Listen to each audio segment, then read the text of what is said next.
À la fin de l'été 83, Walter Röll se tient dans un atelier d'Ingolstadt et regarde avec scepticisme une Audi argentée. Ce n'est pas une quattro ordinaire, celle-ci est plus courte, beaucoup plus courte, il manque 32 cm à l'empattement, l'avant est plus raide, les proportions semblent trapues, presque comme un jouet. Röll, qui vient de passer de Lancia à Audi, doit développer cette chose et il prononce une phrase qui deviendra légendaire. En principe, avec cette voiture, vous êtes déjà trop lent en y pensant. Ferdinand Piëch, alors membre du directoire d'Audi, avait un problème. Ses ingénieurs avaient révolutionné le championnat du monde des rallyes en 80 avec l'UR Quattro. La transmission intégrale sur une voiture de série, c'était du jamais vu. En 82, ils remportèrent le championnat du monde des marques et en 83, Hannu Mikkola remporta le titre des pilotes. Mais la concurrence ne dormait pas. Lancia est arrivé avec la 037 à propulsion et a remporté les 2 titres en 1983 grâce au brio de Walter Röll. Et comment était-ce possible? La réponse était simple, la Quattro était trop longue, trop lourde, trop lente. Une Audi coupée modifiée après tout. La base était bonne, mais pour le groupe B, cette nouvelle catégorie où la FIA n'exigeait plus que 200 voitures de route homologuées au lieu de 400, Audi avait besoin de quelque chose de plus radical. Quelque chose qui ne s'inspirait plus de carrosserie de série, quelque chose construit uniquement pour gagner. Ainsi est née la Sport Quattro, la courte comme tout le monde l'appelait. Les ingénieurs ont pris l'UR Quattro, ont raccourci l'empattement de 2,52 à 2,20 m, ont incliné les montants à plus raide, ont construit un nouvel avant en Kevlar, capot, aile, panneau latéral arrière, tout en Kevlar, ultra léger au lieu d'acier. Le poids a diminué de 60 kg, passant sous les 1300.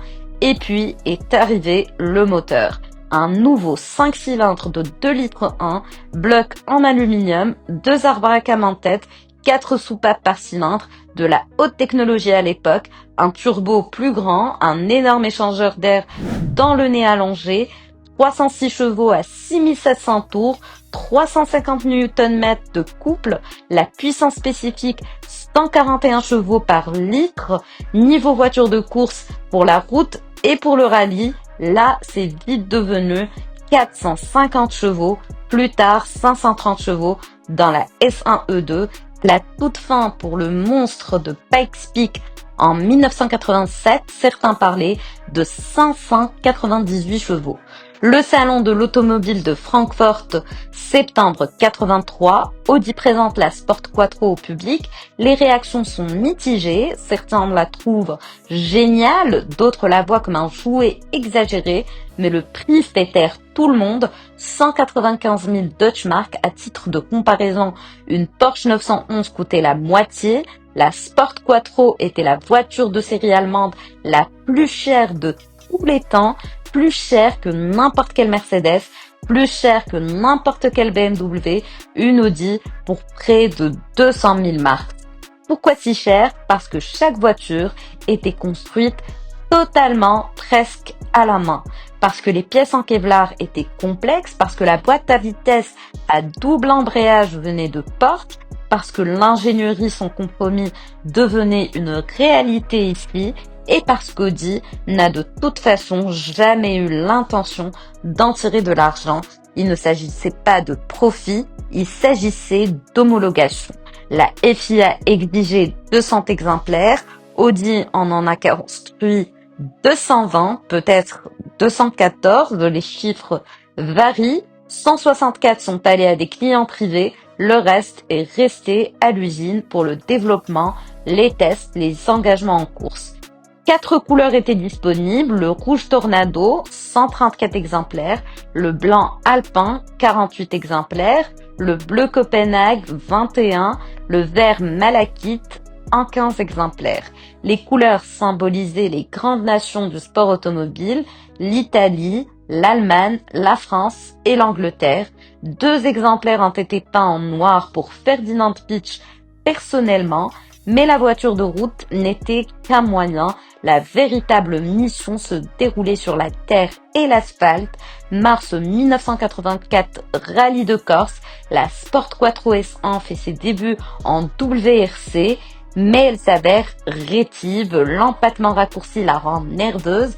Agile, certes, mais aussi imprévisible. Le moteur lutte contre des problèmes de température, mais les ingénieurs travaillent d'arrache-pied et en novembre 1984, au Rallye de Côte d'Ivoire, tout porte ses fruits. Stig Blomqvist pilote la Sport Quattro à travers la boue et la poussière jusqu'à la victoire. Il s'assure ainsi le titre mondial des pilotes et Audi, le championnat du monde des marques. 1984 fut l'année d'Audi. Stig Blomqvist remporte 7 rallyes et devient champion du monde. C'est intéressant, la plupart avec la longue UR Quattro et non avec la Sport Quattro. Blomqvist insistait pour conduire le modèle le plus équilibré et le plus long. La courte n'a eu qu'une seule victoire en WRC, la Côte d'Ivoire, et une victoire qui a assuré les 2 titres, mais a également montré la Sport Quattro n'était pas une machine facile. Mais tandis qu'Audi dominait avec Blomqvist et la longue Quattro, la concurrence se renforçait. Peugeot a lancé la 205 Turbo 16, un monstre à moteur central, compact, maniable, d'une efficacité redoutable. Lancia a développé le Delta S4 avec compresseur et turbocompresseur. Ces 2 voitures n'étaient plus des voitures de route modifiées, c'était des machines de course pures pour lesquelles 200 versions de route homologuées ont été construites a posteriori. 1985 a marqué le début de l'escalade. Les puissances des moteurs ont explosé. 400 chevaux, 450, plus de 500 chevaux. Audi a lancé la Sport Quattro S1E2, le monstre ailé, aérodynamisme radical, spoiler gigantesque, puissance brutale. Walter Röhrl a célébré la seule victoire en WRC de l'E2 au Rallye San Remo en octobre 1985, mais ce fut une victoire à la Pyrrhus. Peugeot a dominé la saison, remportant les 2 titres. La Sport Quattro, avec son moteur avant, ne pouvait plus rivaliser avec les nouvelles armes à moteur central. Le groupe B était devenu incontrôlable, les voitures étaient trop rapides, trop puissantes, trop dangereuses. Au Rallye de Portugal 1986, Joaquim Santos a perdu le contrôle de sa Ford RS200 et a foncé dans une foule de spectateurs. 3 personnes sont mortes, plus de 30 ont été blessées. Les spectateurs se tenaient juste au bord de la piste, sans barrière, sans zone de sécurité. C'était une folie. Toutes les équipes de course d'usine se sont immédiatement retirées. Walter Röhrl et Audi se sont retirés du rallye du Portugal. Audi a annoncé qu'elle quitterait le WRC pour des raisons de sécurité. 2 mois plus tard, le 2 mai 1986, rallye de Corse, Henri Poivonin, 29 ans, talent finlandais exceptionnel, mène le rallye dans sa Lancia Delta S4. Dans un virage rapide à gauche, il perd le contrôle. La voiture dévale une pente, heurte des arbres. Le réservoir d'essence sous le siège du conducteur se déchire. En quelques secondes, la voiture est en flammes. 600 chevaux, 1000 litres d'essence. Aucune chance. Poivonin et son copilote Sergio Cresto brûlent dans leur siège. Lorsque des secours arrivent, il ne reste que la Lancia d'un squelette calciné. Le jour même, le chef de la FIA, Jean-Marie Balestre, annonce à la fin du groupe B, à la fin de la saison, aucune discussion, le groupe S prévu encore plus libéral, encore plus extrême est annulé, sans remplacement. Les monstres doivent disparaître. Audi et Ford se retirent immédiatement. Peugeot, Lancia et MG terminent la saison, puis c'est fini. Mais Audi avait encore un compte à régler.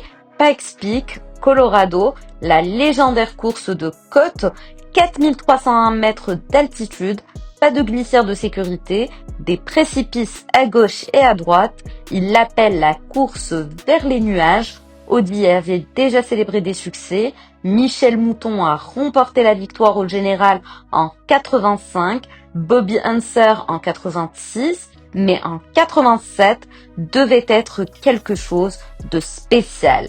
Walter Roll et la Sport Quattro E2 Pikes Peak, une version encore plus extrême de l'E2, aérodynamiquement optimisée, avec soi-disant 598 chevaux. Le 12 juillet 1987, Roll dévale la montagne, temps 10:47,85 minutes, nouveau record, 7 secondes d'avance sur Harry Vatanen dans la Peugeot 205 T16 qui a eu des problèmes techniques peu avant l'arrivée. Ce fut le dernier grand triomphe d'Audi avec la Sport Quattro. Ce qui s'est passé ensuite, c'est que la Sport Quattro a disparu. Pas immédiatement, mais longtemps, le groupe B a été interdit. Le WRC a couru à partir de 1987 avec des voitures du groupe A, des machines beaucoup plus sages, basées sur de véritables voitures de série avec des modifications limitées. La Sport Quattro était trop extrême, trop spéciale, trop chère. Certains S1 et E2 ont survécu en rallycross jusqu'en début des années 90 avec des moteurs suralimentés, 650 à 700 chevaux pour les courses de sprint, mais la grande scène était terminée. Les versions routières, la plupart des 164 Sport Quattro vendues ont disparu dans des collections. Certaines ont été conduites, durement conduites. La technologie était complexe, les pièces de petite série coûteuses, l'entretien laborieux. Le bloc moteur en aluminium d'origine a pu être remplacé par un bloc en acier plus robuste sur presque tous les véhicules. Défaut de conception typique d'une voiture qui n'a jamais été construite pour l'éternité. Et aujourd'hui, l'Audi Sport Quattro est une pièce de collection qui dépasse toute raison. Aux enchères, les exemplaires bien conservés changent de main pour 600 à 750 000 euros. Janvier 2024, une Sport Quattro blanc alpin avec seulement 8806 km a atteint 665 000 $ chez RM Sotheby's, soit 614 000 euros. Une courte rouge avec un historique britannique a été vendue plus de 400 000 livres à Londres en 2016. Des exemplaires avec moins de 3000 km impayables. À titre de comparaison, en 84, elle coûtait 195 000 marks, soit environ 100 000 euros aujourd'hui. Une Sport Quattro aujourd'hui moyenne vaut 6 fois plus. Des exemplaires avec un historique d'usine, avec des engagements en course documentés, avec des provenances spéciales, ils peuvent facilement coûter plus d'1 million d'euros. La Sport Quattro et la 959 d'Audi, l'icône RS, la légende des super sportifs avec une plaque d'immatriculation à 4 cylindres. Mais ce qui s'est vraiment passé avec l'Audi Sport Quattro ne peut être mesuré par les prix aux enchères. La Sport Quattro a été le dernier sursaut d'une ère où l'ingénierie était plus importante que la sécurité, où le courage était confondu avec la folie, où 500 chevaux sur des pistes de gravier étaient considérés comme acceptables. Elle fut le point culminant et en même temps le début de la fin. Le groupe B était une course aux armements sans frein. Chaque constructeur voulait être plus rapide, plus fort, plus extrême. Audi, Peugeot, Lancia, Ford, tous couraient après la victoire ultime, mais personne ne pensait aux conséquences jusqu'à ce qu'il soit trop tard. 7 morts au cours de la saison 86, Toivonen, Cresto, Bettega, Weider, 3 spectateurs au Portugal, c'était le prix à payer. La Sport Quattro est le symbole parfait de cette époque, brillamment conçue, brutalement intransigeante, belle d'une manière agressive, une voiture qui ne voulait pas être amicale, mais rapide à tout prix. Walter Roll a dit un jour à propos de la S1, en y pensant, vous êtes trop lent. Stig Blomqvist préférait l'UR Quattro plus longue car elle était plus équilibrée. Même les meilleurs pilotes du monde avaient du respect pour cette chose. Aujourd'hui, une Sport Quattro prend le départ de temps en temps lors de rallyes historiques. Le son sonore du 5 cylindres, le sifflement caractéristique du turbo, l'esthétique radicale, cela attire les gens comme par magie, mais personne ne conduit plus cette voiture à la limite, trop précieuses, trop rares, trop risquées aussi, et sont devenues des pièces de musée, des monuments roulants d'une époque qui ne reviendra jamais. Et c'est peut-être tant mieux, le groupe B était spectaculaire, mais il était aussi mortel. Il a donné au rallye des légendes et des tragédies. Le Sport Quattro représente les deux, les victoires de Blomqvist, le record de Roll à Pikes Peak, la prouesse technique des ingénieurs, mais aussi la fin d'une ère qui a fini en flammes. Alors, que s'est-il vraiment passé avec l'Audi Sport Quattro? Elle a gagné, elle a perdu, elle a marqué l'histoire et puis elle a été mise sous clé parce que le monde a réalisé que 600 chevaux sur des routes non pavées avec des spectateurs au bord de la piste n'était peut-être pas une si bonne idée. La Sport Quattro est comme un gladiateur, comme un musée, admirable, fascinant, mortel, construite pour une arène qui n'existe plus. 220 exemplaires ont été construits, la plupart ont survécu. Tous les humains n'ont pas fait de même. Aujourd'hui, une Sport Quattro coûte plus cher qu'une nouvelle Porsche 911 Turbo S, plus cher que la plupart des supercars, parce que ce n'est pas seulement une voiture, c'est un témoin de l'histoire, c'est une preuve que c'est ce qui se passe lorsque l'ingénierie rencontre la mégalomanie, lorsque les règles sont trop libérales, quand personne ne dit stop avant qu'il ne soit trop tard. Ferdinand Piëch voulait prouver qu'Audi pouvait tout faire, qu'Ingolstadt n'était pas seulement la marque premium de Volkswagen, mais un leader technologique. La Sport Quattro l'a prouvé, seulement 306 chevaux sur la route, mais la base de monstre de 600 chevaux, une voiture qui a rendu Walter Röll plus rapide que sa pensée. C'est l'ironie, la Sport Quattro fut un succès et un échec à la fois, techniquement brillante, sportivement compétitive, commercialement insignifiante, une seule victoire en WRC dans la version standard, mais un mythe pour l'éternité. Et c'est peut-être la leçon la plus importante. Toutes les grandes voitures n'ont pas besoin de succès pour devenir immortelles. Parfois, il suffit d'avoir été la bonne chose au mauvais moment. L'Audi Sport Quattro était trop extrême pour son époque et c'est exactement pour cela qu'elle est inoubliable. La courte vie, dans les collections, dans les souvenirs, dans les vidéos YouTube de Pikes Peak, mais surtout, elle vit comme un avertissement que la vitesse sans limite finit par exiger un prix et que même les meilleurs ingénieurs du monde ne peuvent pas tout contrôler. C'est ce qui s'est vraiment passé avec l'Audi Sport Quattro.